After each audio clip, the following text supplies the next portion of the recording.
otherwise. Welcome to FCPA Flash, the official podcast of FCPA Professor and moderated by Professor Mike Koehler. FCPA Professor is the leading source of daily FCPA news and commentary and the most authoritative source for those seeking to understand and apply the FCPA. To learn how FCPA Professor can elevate your FCPA knowledge, please visit www.fcpaprofessor.com.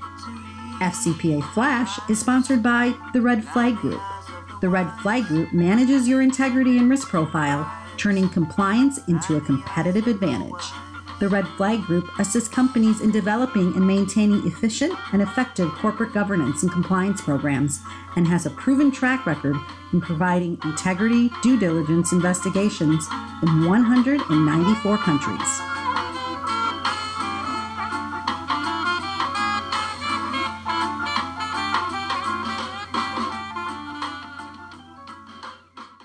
Thank you for listening to the FCPA Flash podcast.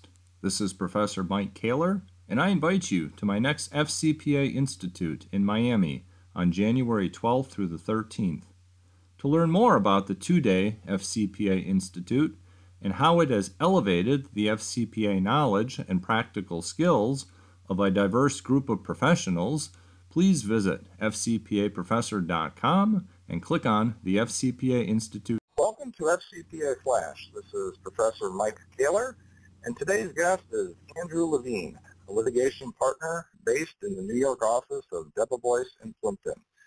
Mr. Levine focuses his practice on white-collar and regulatory defense, conducts internal investigations across the globe, and frequently advises companies on compliance matters, including with respect to the FCPA. Thanks for joining us today. Thanks very much, Mike. It's really a pleasure to be with you on your podcast and for the opportunity to talk about some of the interesting questions floating around in this area today. And really, it's always a pleasure to read your FCPA Professor publications and your always thoughtful and interesting observations regarding the FCPA and anti-corruption enforcement more generally. Well, I appreciate that. In addition, Mr. Levine is also the co-editor-in-chief of what I'll call the always informative Debevoise and Plimpton FCPA Update. This is a monthly publication put out by the law firm. And a recent update included an article about the recent new skin FCPA enforcement action that caught my eye. And today we're going to be talking about some of those issues for the listeners' benefit. The new skin enforcement action concerned a single charitable donation that was made by the company's Chinese subsidiary. It by no means was a record-breaking FCPA enforcement action. It was an SEC action in which the settlement amount was approximately $765,000 in terms of overall settlement amount. But what's interesting is sometimes these what I'll call small cases actually present some of the more interesting and disputed issues. So you write about that new skin enforcement action that it, quote, once again demonstrates the SEC's virtual strict liability approach to the books and records and internal control provisions with respect to wrongdoing by foreign subsidiaries.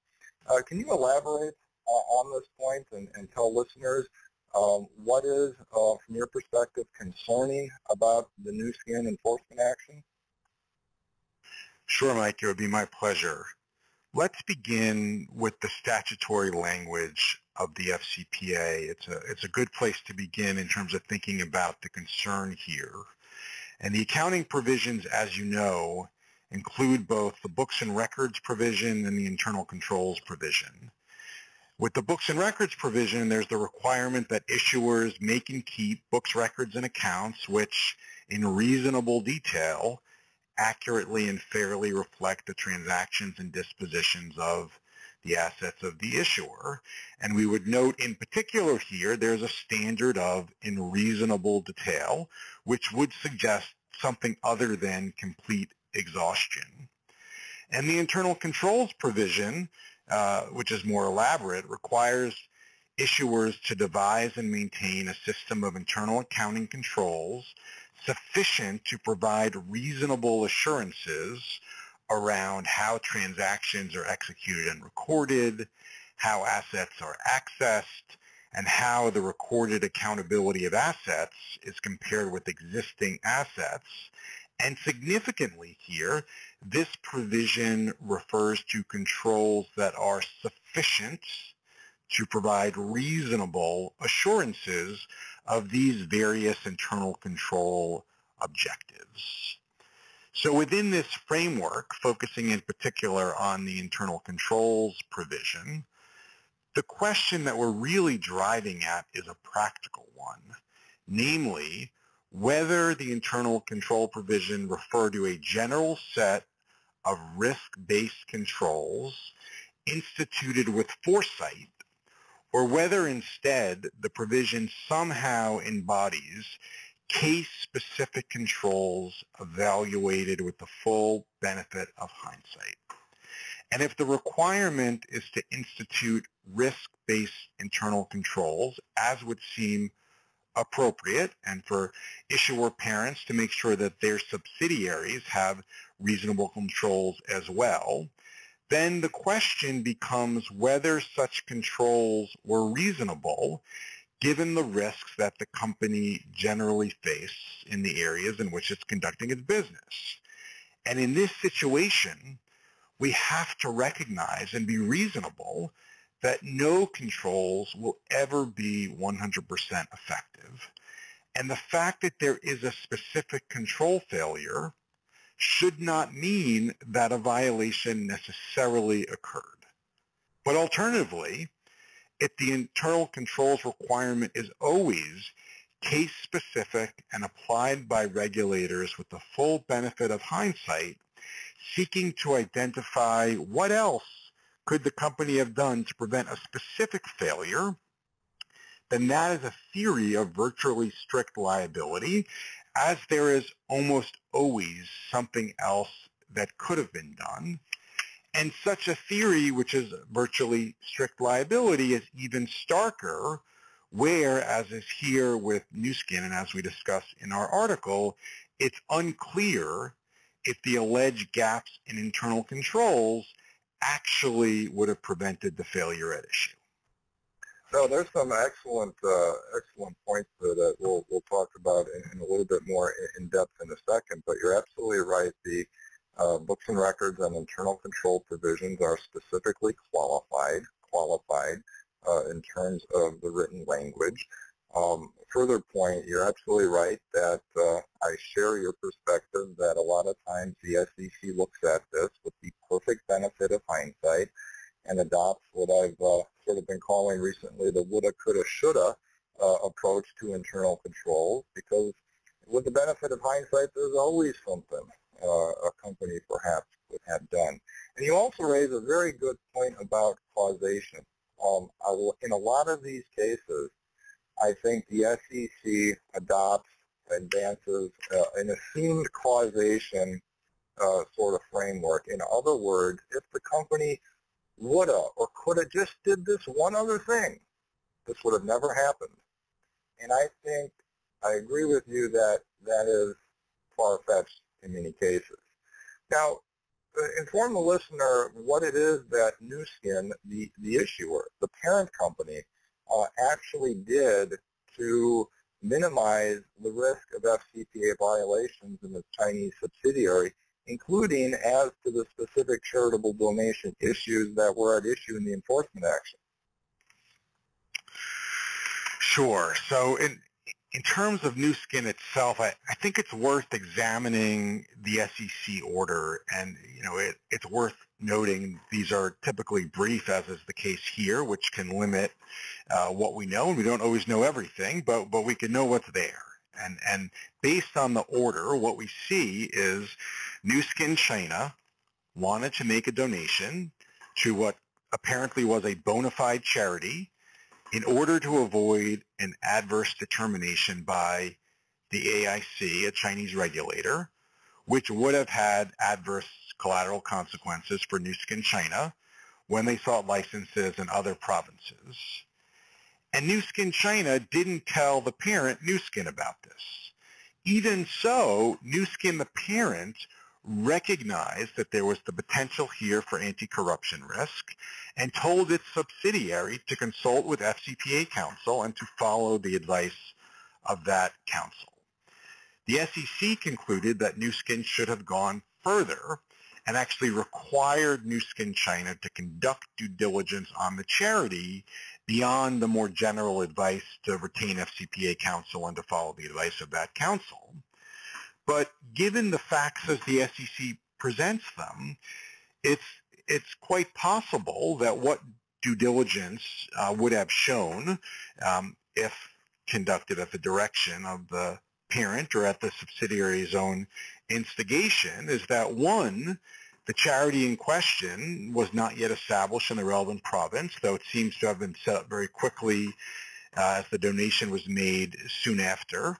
And two, that the charity was related to an official who in the past had a relationship with the head of the provincial AIC, the body with which the Chinese subsidiary was apparently in trouble. And this all sounds reasonable, but really, again, has to be seen within the context of a risk-based approach to internal controls. And the fact that the subsidiary, based on the SEC order, was deliberately concealing things from the parent and, in fact, had consulted with FCPA counsel as the parent had urged. So first, as practitioners know, there's due diligence, and then there's due diligence. In other words, there's a simple check as to whether the charity is bona fide, which the SEC agrees it was in this case. And then there's the deeper check of who is in some way or another connected to the charity. And that second type of due diligence is not always cheap or inexpensive, and there can be a question around when it is efficient and appropriate and based on the risk, whether it's efficient to undertake that due diligence or not. And here, the fact that the charity had not yet been set up in the relevant province seems important, but we all know that companies make donations both to be good corporate citizens and to be seen as good corporate citizens, and there are reasons why making these kinds of donations can be quite prudent from a business perspective, in addition to the idea that it's a good thing to make these kinds of donations. So it's possible that red flags and possible connections and relationships will get identified, but it's also true that those kinds of red flags are quite often easy to explain. And here, that explanation is made easier by, or maybe even challenged by, conversely, the fact that based on the SEC order, local management was deliberately hiding the relevant facts from the parent. And beyond that, beyond the idea of due diligence, the SEC seems to be suggesting that the diligence would have turned up that the charity, in fact, was sponsored by a high-ranking official and that the official had a relationship with the head of the AIC. But there's really nothing unusual about charities having connections to high-ranking officials or those connected with them. This is true everywhere and certainly true in China. So more importantly then, it begins to look like pure hindsight to look backwards and to say, as you were alluding to before, Mike, that if only there were thorough and expensive due diligence, this never would have happened because we would have revealed the connection between the official and the head of the local AIC. But more likely, this kind of due diligence would have revealed, more generally, that several officials were connected with the charity and that over the course of their careers, those officials had relationships with all sorts of people who could have some influence or impact on the business. And somewhere buried in there likely would have been the name of the head of the local AIC as an example of one such relationship. But recognizing the significance of that fact, without knowing the fact that local management was concealing, seems quite difficult, if not altogether impossible. So while Nu Skin told its subsidiary to check with FCPA counsel, The SEC concluded that this directive was insufficient and that Nu Skin should have required the sub to conduct due diligence. But as we just reviewed, even if there had been such due diligence, it's conceivable that, again, looking back with the benefit of hindsight, SEC enforcement officials might think that even conducting that due diligence or requiring that it be conducted is not enough either, and instead there should have been more thorough due diligence.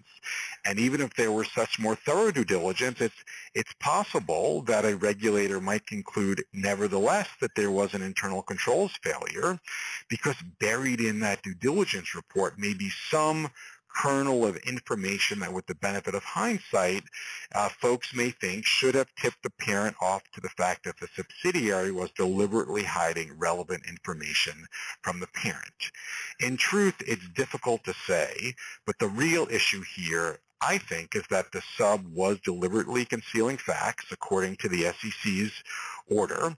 And realistically, this is a problem that reflects more on the lack of transparency or the questionable disclosure or lack of disclosure between the parents and the subsidiary, or more directly the subsidiary to the parent, and less a due diligence problem per se. Now, as you mentioned, we know what we know and we don't know what we don't know. What we do know is what the SEC has in its administrative order. And I think it's incumbent upon the SEC to be able to defend what it chooses to put in that publicly available administrative order. You mentioned that clearly, even under the SEC's findings, Nu Skin was not a company that was oblivious to the FCPA risk of charitable donation. And you mentioned earlier the number of things that Nu Skin did, including encouraging the Chinese subsidiary to reach out to local counsel. And added to that, FCPA counsel actually told Nu Skin China to include anti-corruption language in the donation agreement with the charity, but unknown to Nu Skin, the parent company, that was removed from the final contract. So you look at this from an abstract perspective and you ask, if Nu Skin would not have done X, Y, and Z, I think it's quite clear, and most reasonable minds might agree, that Nu Skin did not have sufficient internal controls in place. But Nu Skin did X, Y, and Z, but you had a situation in which the foreign subsidiary concealed certain facts relevant to the overall issue. What gives? Are companies damned if they do and damned if they don't? And if that's the answer, would you agree that that's completely 100% inconsistent with what the FCPA statute actually says? So, Mike, let's start with the basics again. I think we can agree, and most people would agree, that charity is a good thing, and it's likewise important and valuable when companies act as good corporate citizens and contribute in the communities in which they operate, and ideally beyond. And along these lines, it's perfectly reasonable and indeed desirable for communities to seek corporate investment in charity and for companies to want to provide that support. But as you would suspect, it's not always so clear-cut, and I want to give you an example. And the example is that of a community organization that's seeking corporate support to build a well in its community to provide clean water for the children. And you hear that, and on its face, support of that project is clearly laudable, and it's very difficult to imagine folks who could not get in an enthusiastic mood about the idea of providing clean water for children. And let's assume that the company is quite eager to approve this investment and sees it as a great way to contribute to the community in which they conduct business. But let's assume for the moment that the mayor's brother is the building contractor who accepts payment to build the well, but no such well is ever built, notwithstanding the payment in full for the supposed well. And so far as we can tell, the well never materializes. It's the well to nowhere, and that's clearly a problem, especially if we assume that the company was seeking a special permit from the mayor at the time of making this donation to build the Phantom Well. And under various theories, as we discussed in our article, one can see how regulators would view such a contribution as something of value given to benefit a foreign official in return for an improper advantage. And it's easy to see how lax internal controls can facilitate such a donation and how the surrounding books and records would therefore be inaccurate. And they're clearly in our enforcement terrain is a place where regulators will view such a contribution as being an improper benefit to an official, and at the same time there is room to identify the kinds of controls that a reasonable company should have on a risk basis. So instituting risk-based controls to avoid the phantom wells, for example, especially in a higher risk corruption environment, makes good sense.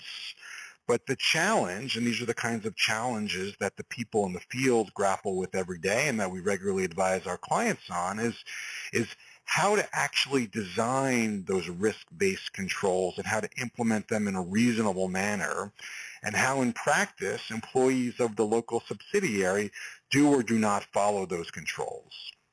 And I think we can agree that it would be truly unfortunate if companies looked at this situation, looked at this enforcement and the kind of evolving landscape or the legislation by enforcement that can be perceived sometimes, and the lessons that we all try and extract from these kinds of resolutions, that if a company looked at this and said, we're not going to make charitable contributions in certain jurisdictions, it's simply too risky from an anti-corruption perspective, that would be unfortunate, and that would certainly be a negative. But the same is true if a parent were to conclude that the internal controls provision required very expensive controls for all donations, and the local sub decided in return that it simply was too resource intensive to make contributions, and the local organization decided to forego those kinds of opportunities.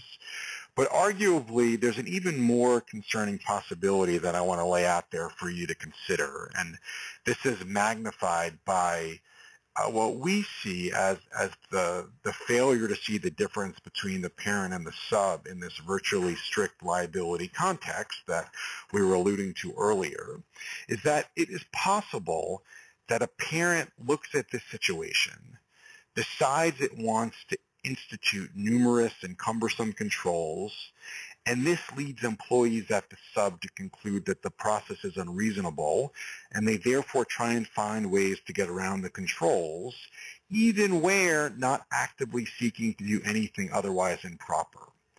And having found ways to evade internal controls, there's the risk of even bigger and more concerning problems happening. So in other words, sometimes overcompliance can actually have the unintended consequence of undermining risk-based and prudent efforts to mitigate corruption risk.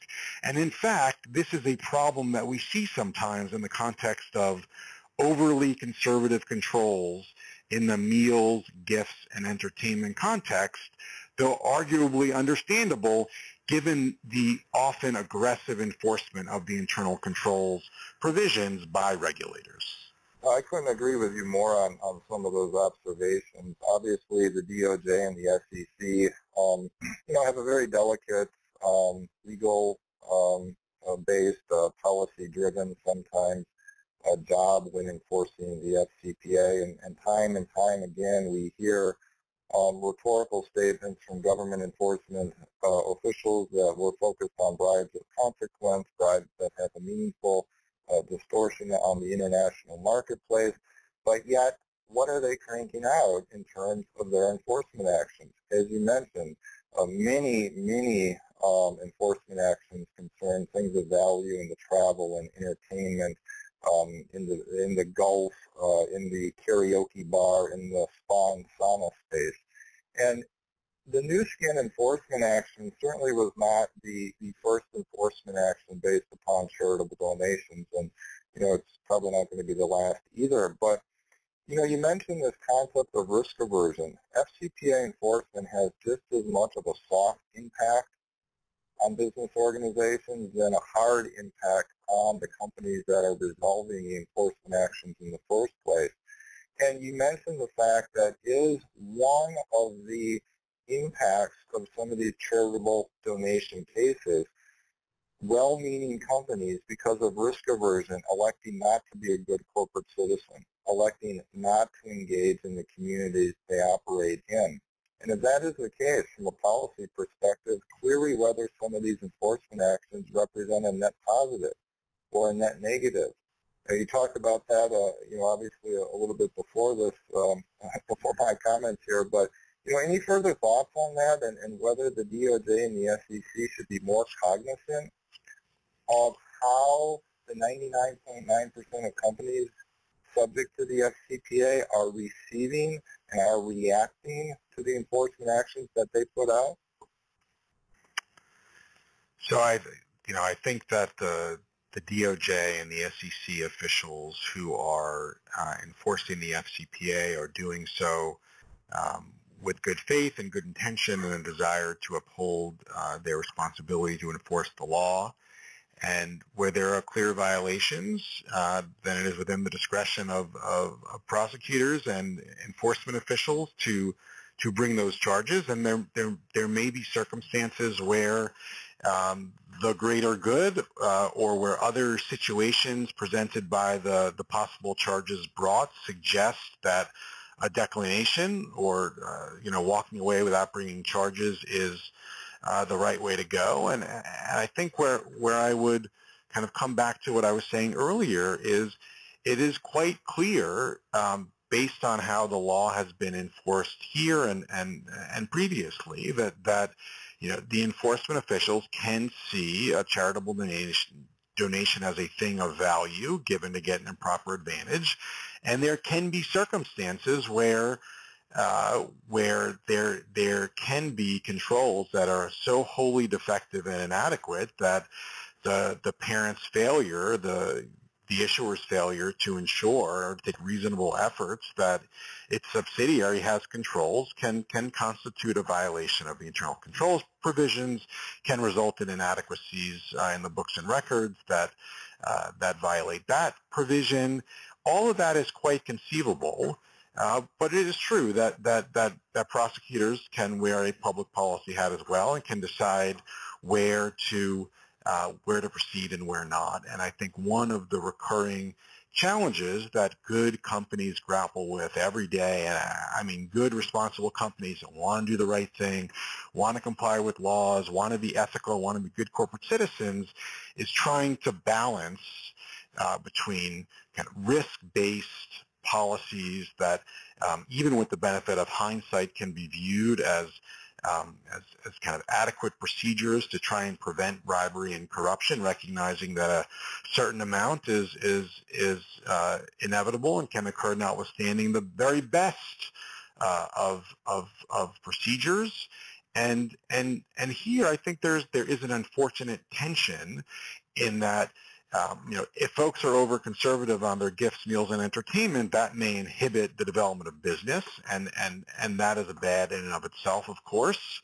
But here, with the tension as exhibited in this context, the risk aversion and the fear about going forward has the potential to inhibit a greater amount of good for the communities in which these businesses operate. And as noted before, there's also the risk that with risk aversion comes overcompliance, and with overcompliance comes a desire to evade controls, and with evading controls, even where beginning in innocent ways, the possibility that even worse things happen, and that more broadly, efforts to stamp out corruption become that much more difficult to garner success. So I'm mindful here of the tensions and the fact that enforcement officials have a job to do, and companies have to proceed reasonably to institute risk-based controls, and there can be a tension sometimes between the desire to do good and the fact that controls can be expensive. And the goal has to be to develop controls in a risk-based and cost-effective manner that that withstands scrutiny, but also permits folks operating around the world to proceed with their business in reasonable ways. It's easy to talk about. It's much a different issue, as you alluded to make it work in practice, keeping in mind some of those cost-benefit issues. So today's guest, again, has been Andrew Levine, lawyer in the New York office of Debevoise and Plimpton. We've been talking about the Nu Skin enforcement action, which was based upon a charitable donation. Again, not the largest, most high-profile FCPA enforcement action you're ever going to encounter. But again, as we've been talking about in this podcast, the enforcement action, which does bring to the fore some very interesting legal and policy issues when it comes to some of the FCPA's provisions. So thank you very much for joining us today, Andrew. Mike, it's really my pleasure. And just as a final note, I wanted to share one more kind of conclusion here that may be of interest to listeners, which is that if we look at the Nu Skin resolution, what seems clear is that the SEC considers a payment to a bona fide charity to be a bribe if the payment is requested by a government official, and if part of the rationale for making the payment is the hope of avoiding impending adverse government action. And it is noteworthy, we didn't mention this before, so I just wanted to put it out there, that the Nu Skin order did mention twice that the AIC had obtained sufficient evidence to show violations and in fact had decided to charge Nu Skin, but decided not to do so 2 days after a public ceremony announcing the contribution at which the party officials spoke.